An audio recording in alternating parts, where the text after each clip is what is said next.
Hello guys, welcome to my YouTube channel. তো আবারও আপনাদের নতুন আরেকটা ব্লগে স্বাগতম জানাচ্ছি। তো আজকের ব্লগটা ছিল 300 ফিট পূর্বাচল সেক্টর নিয়ে। তো আজকে চলে আসলাম পূর্বাচল 14 নম্বর সেক্টরে। তো আপনারাও এখানে আসতে চাইলে আসতে পারেন। ঠিকানাটা আমি লাস্টের ভিডিওতে দিয়ে দিব কিভাবে আসবেন। আর আজকের ব্লগটা ছিল মূলত 300 ফিটের ভিতরের পরিবেশটা নিয়ে। তো আজকের এই পরিবেশটা দেখতে অনেক ভালো ছিল আর অনেক মনোমুগ্ধকর ছিল।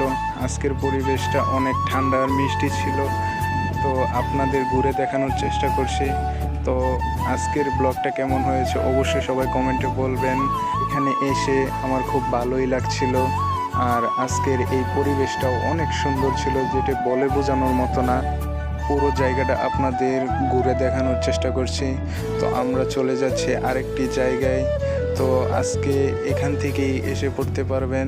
তো আমরা ভিতর থেকে বেরিয়ে উপরে চলে যাচ্ছি।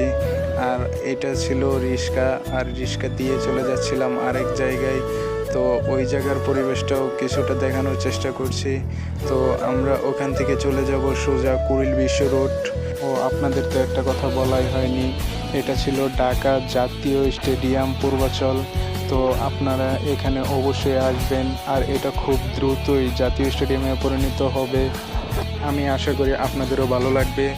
আর আমরা চলে আসলাম কুড়িল বিশ্ব রোড। তো এখান থেকে মূলত বাস পেয়ে যাবেন ওই পূর্বাচল যাওয়ার জন্য। তো 20 থেকে 25 টাকা ভাড়া নিবে। তো আবারও ওই ভিতরের পরিবেশটা দেখানোর চেষ্টা করছিলাম। আর আমরা প্রচণ্ড গরম ছিল, তাই আইসক্রিম খেয়ে নিলাম। তো এই গরমে আইসক্রিম খাওয়াটাই স্বাভাবিক। তো আপনারাও খাবেন, আশা করি ভালো লাগবে। আমাদের আরেকটা কথা বলে রাখি, এখান থেকে রিক্সা দিয়েও আপনারা যেতে পারবেন। 1 থেকে 150 টাকা ভাড়া নিবে। আর নয়তো বিআরটিসি বাসে করেও যেতে পারেন। তো এখান দিয়ে সোজা চলে যাবেন পূর্বাচল। আশা করি সবারই ভালো লাগবে। তো সবাই একবার হলেও এসে ঘুরে যাবেন এই জায়গাটি। তো আজকের ব্লগ এখানেই শেষ করছি। আল্লাহ হাফেজ।